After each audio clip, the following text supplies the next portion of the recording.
Sometimes, in the world of professional wrestling, a story becomes so ingrained in our collective memory that we accept its ending as final. A career cut short, a legacy left unfinished, a hero forced to hang up their boots not on their own terms, but by the cruel hand of fate. We tell ourselves that's just how it is. We move on. We find new heroes, new champions, new stories to invest our hearts in. The machine keeps moving, and the ghosts of the past are meant to stay just that. Ghosts. We had all accepted the ending to her story. It was a tragedy, a cautionary tale whispered in locker rooms about the price of ambition. For 5 long years, her name was a synonym for what could have been. The champion who stood in the ring on that fateful night, a woman named Jezebel, had built an empire on the ashes of that tragedy. Her reign was dominant, her confidence absolute. She wasn't just the champion, she was the narrative. She had rewritten history to erase the memory of the one person she could never truly beat, only break. The arena was electric, celebrating another victory for their seemingly unstoppable queen. She held the championship high, a smirk plastered on her face, basking in a chorus of cheers and boos. It was her world, her stage, her ending. But what happens when the impossible happens? What happens when a ghost decides it's not done haunting? The arena went silent for 3 seconds, and then chaos. No one was ready for who walked through that curtain. That initial chord, a low, melancholic hum, was utterly alien. It wasn't the high-energy rock or pulsating electronic music the fans were accustomed to. It was somber, almost like a funeral dirge. For a full 3 seconds, 20,000 people held their breath in unison. You could hear camera shutters, the distant hum of the arena's ventilation system, the confused murmurs of the commentary team. In the ring, Jezebel's victory smirk faltered, replaced by a flicker of confusion, then annoyance. Who was interrupting her coronation? Her eyes darted towards the entrance ramp, expecting a rival, a general manager, anyone on the current roster. But the screen remained black. The single cord held, vibrating through the very soul of the building. It was a sound that didn't belong. It was a question mark hanging in the air. The silence was deafening, a vacuum of anticipation so powerful it felt like the world had stopped spinning. The fans, just moments ago a roaring sea of emotion, were now a frozen ocean of bewilderment. They looked at each other, shrugging, their faces painted with question marks. This wasn't part of the show. It couldn't be. The carefully constructed reality of the night had been shattered by a single, sustained note of music. It was a note of prelude, a promise that everything they thought they knew about this story, about this world, was about to be irrevocably proven wrong. The 3 seconds felt like an eternity. 3 seconds of pure, unadulterated mystery. Then, the chord was joined by a soft, rhythmic heartbeat. Thump, thump, thump, thump. And on the giant screen, a single name faded into view, written in elegant white script. Serafina. The collective gasp was a physical force, a wave of sound that rolled from the front row to the nosebleeds. It couldn't be. It was impossible. Serafina's career was over. A catastrophic neck injury, suffered at the hands of Jezebel herself 5 years prior, had forced her into retirement. The doctors had been clear. One wrong move and she could be paralyzed for life. She was a legend, but a retired one. A memory. As the name lingered on the screen, the heartbeat grew louder, faster, and the lights in the arena slowly dimmed, leaving only the ring and the entrance ramp illuminated. And then she appeared. A silhouette at first, bathed in a soft white light. She wasn't wearing wrestling gear. She was in a simple black coat, her face partially obscured by shadow. She just stood there, unmoving. The silence was shattered by a sound that wasn't a cheer, but a roar of pure, unadulterated shock.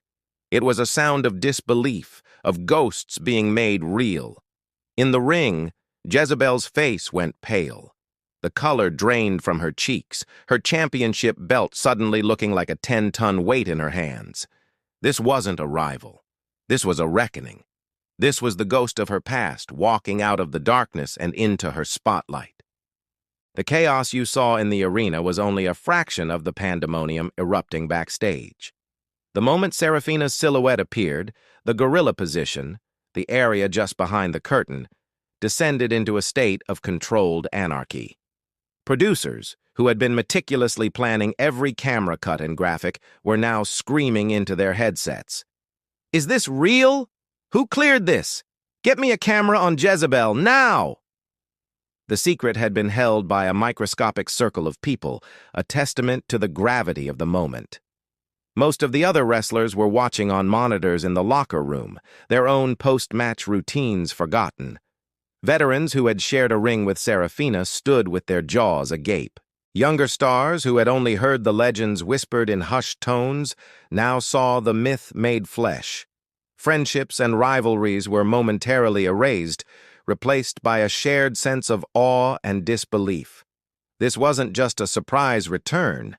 It was a fundamental shift in their world. The entire hierarchy of the women's division, a pyramid with Jezebel firmly at its peak, had just been destabilized by the appearance of its forgotten queen. Agents were scrambling, trying to understand the implications. Was she back to wrestle? Was it a one-time appearance? The lack of information was fueling the fire.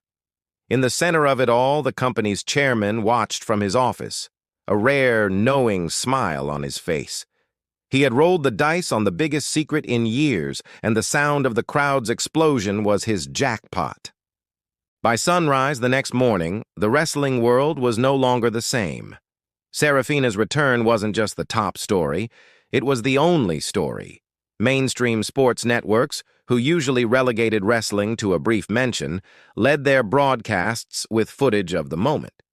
The headline wasn't about who won or lost, it was simply her name, followed by 1,000 question marks. Social media had become a digital firestorm. The hashtag #NotchaSerafinaReturns had trended #1 worldwide within 10 minutes and stayed there for the next 24 hours. Fans were dissecting every frame of her appearance, the look in her eyes, her physical condition, the meaning behind her somber entrance music. Conspiracy theories ran rampant. Was her injury a work all along? Highly unlikely. Had new medical technology allowed for a miraculous recovery? Perhaps. The company itself remained strategically silent. Their social media channels posted a single, high-resolution photo of Serafina on the ramp, with no caption. The ambiguity was maddening and brilliant. It allowed the speculation to build, for the legend to grow larger in the minds of the public. Journalists were calling every contact they had, trying to get a confirmation, a denial, anything. But the walls were up. The story was too big, too important to let leak. For the first time in a long time, the entire world was talking about professional wrestling, not as a spectacle, but as the stage for one of the most unbelievable comeback stories in the history of sports. What the cameras and the screaming fans could never capture was the invisible war Serafina had waged for 5 years. Her return wasn't a triumphant stroll down a ramp. It was the final step of a grueling, lonely marathon. The world saw a ghost, but the reality was a woman held together by scar tissue and sheer, unbreakable will. After her initial surgery, 3 different specialists had looked her in the eye and delivered the same devastating verdict. You will never wrestle again. The risk was too great. Her family, heartbroken, had begged her to let it go, to find a new life away from the industry that had taken everything from her. For the first year, she listened. She tried to be normal. She coached. She did charity work. But a piece of her soul was missing. The fire hadn't been extinguished. It had just been buried under a mountain of medical reports and well-meaning advice. The true comeback began not in a ring, but on a yoga mat in a small, quiet studio at 5 a.m. It was about regaining control, one painful, deliberate movement at a time. It was years of agonizing physical therapy, of pushing her body past limits that doctors had declared absolute. It was the mental toll of facing her own fear every single day, the fear that one wrong move could validate every doctor's warning. The pressure of her own legacy was immense. The fans remembered her as an untouchable, acrobatic prodigy. Could she ever be that again? Or would she be a pale imitation, a nostalgia act that would only tarnish her own memory? The night of her return, after the arena had emptied and the trucks had rolled out, Serafina sat alone in a generic hotel room. The adrenaline had faded, leaving behind the familiar ache in her neck and the quiet hum of the air conditioner. She picked up her phone and made the one call she had been dreading and anticipating in equal measure. She called her mother. There was a pause on the other end of the line, and then a soft, trembling voice. "We saw." Her mother didn't sound angry or excited. She sounded afraid. The same fear that had been in her voice when she sat by Serafina's hospital bed 5 years ago. For her family, this wasn't a triumphant comeback story. It was the potential reopening of a wound that had never fully healed. They had watched her learn to walk without a limp, to turn her head without wincing. They had celebrated those small victories, believing they were steps toward a new, safer life. To them, her return to that world felt like a betrayal of that recovery. Serafina didn't try to justify it. She just listened. She listened to her father's quiet plea to be careful, to her mother's unspoken terror. She explained that this wasn't about fame or money. It was about finishing her story on her own terms. It was a conversation devoid of wrestling jargon, a simple human moment between a daughter and her parents. They couldn't understand her need to go back, but they understood her. And by the end of the call, a fragile peace was made. Their fear remained, but it was now wrapped in a layer of reluctant support. The following week, on live television, Serafina was scheduled to address the world. But the most significant confrontation happened hours before the show went on air, in the cold, concrete expanse of the arena's backstage hallway. There were no cameras, no audience, just the two of them. Serafina was walking towards her locker room when Jezebel stepped out from a doorway, blocking her path. The champion wasn't in her glamorous ring gear. She was in simple workout clothes, her face stripped of its usual bravado. For a moment, they just stood there, separated by 10 feet of charged silence. The air grew thick, heavy with 5 years of unspoken history. Jezebel's initial shock from the pay-per-view had curdled into a venomous resentment.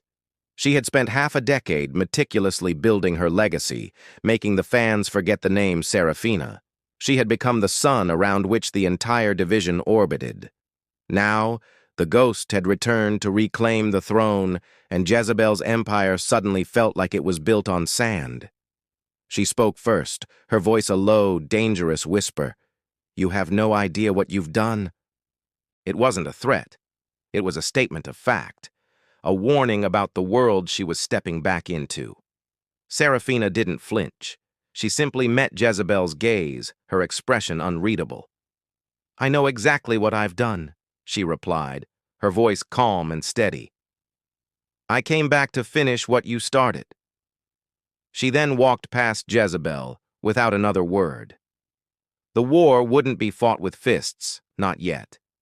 It would be a psychological battle, and the first shot had just been fired in the silence of an empty hallway.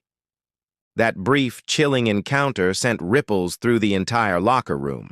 The battle lines were being drawn, not overtly, but in quiet conversations and sideways glances. The atmosphere had shifted from one of collective shock to one of tense division. On one side were the veterans, the wrestlers who had known Serafina before her injury. They remembered her work ethic, her kindness, and the raw talent that had been stolen from her. To them, her return was a form of cosmic justice. They offered her quiet words of support, a nod of respect in the hallway, a silent acknowledgement that the rightful queen had returned. On the other side were the younger talents, the ones who had come up under Jezebel's reign. They owed their opportunities, their positions on the card, to the champion. They saw Serafina not as a returning legend, but as a threat to the established order, and by extension, a threat to their own careers. They rallied around Jezebel, their whispers in the catering hall and training room filled with doubt about Serafina's physical condition. Can she even still go? Is she putting herself at risk? Jezebel is the present. She's the past. It was a cold war, fought in the spaces between matches. The locker room was no longer a unified front. It was a kingdom with two rival monarchs, each with their own loyal subjects, all waiting for the inevitable clash that would determine the future. The inevitable clash was set for the grandest stage of them all, Serafina versus Jezebel, the main event. The contract signing was a masterclass in emotional warfare. Jezebel, flanked by her allies, was pure bravado. She mocked Serafina's injury, calling her a fragile relic who should have stayed retired. She claimed she had carried the division for 5 years, and that Serafina's return was an insult to her hard work. She was loud, abrasive, and desperate to control the narrative, painting herself as the righteous champion and Serafina as the ghost trying to steal her glory. When it was Serafina's turn to speak, the arena fell silent. Everyone expected a fiery rebuttal, a list of grievances, a promise of violent revenge. Instead, Serafina was unnervingly calm. She never raised her voice. She looked directly at Jezebel and said, "You think this is about you. You think this is about revenge for what you did to me. You're wrong." She paused, letting the words hang in the air. "You didn't end my career," she continued, her voice resonating with a profound certainty. "You just paused it. For 5 years, my story has had a period where there should have been a comma. I'm not here to hurt you, Jezebel. I'm not here to take your championship. I'm here to take back my story, to write my own ending. The championship is just a symbol of that. You are just a character in the final chapter of my book." She signed the contract without breaking eye contact, a quiet promise of a conclusion that had nothing to do with hatred and everything to do with redemption. The match happened. It was a masterpiece of storytelling. Every move mattered. In the end, Serafina stood victorious, the championship held high, the arena shaking with a roar of cathartic joy. It was the perfect storybook ending. The hero had overcome the odds, vanquished her demon, and reclaimed her throne. The credits should have rolled there. But the real story, the true twist, wasn't what happened in front of the 20,000 people. It was what happened an hour later, in the stark quiet of the locker room. Serafina sat alone on a bench, the impossibly heavy championship belt resting beside her. She wasn't looking at it with triumph, but with a strange sense of detachment. She slowly unlaced her boots, the movements deliberate and weary. The camera, as if a silent observer, would zoom in on her hands. Tucked into the wrist tape on her left arm was a small, faded, laminated photograph. It wasn't of her family or a loved one. It was a picture of a hospital room ceiling. A plain, white, acoustic tile ceiling. The narrator's final words would play over this image. Her return was never about Jezebel. It was never about the championship, or the fans, or even revenge. It was a promise made by a broken woman in a hospital bed, staring at a ceiling for 18 hours a day, whispering to herself that this would not be the last thing she saw. The roar of the crowd was never the goal. It was just the echo of a silent promise finally kept. The victory wasn't winning the belt. The victory was earning the right to take it off.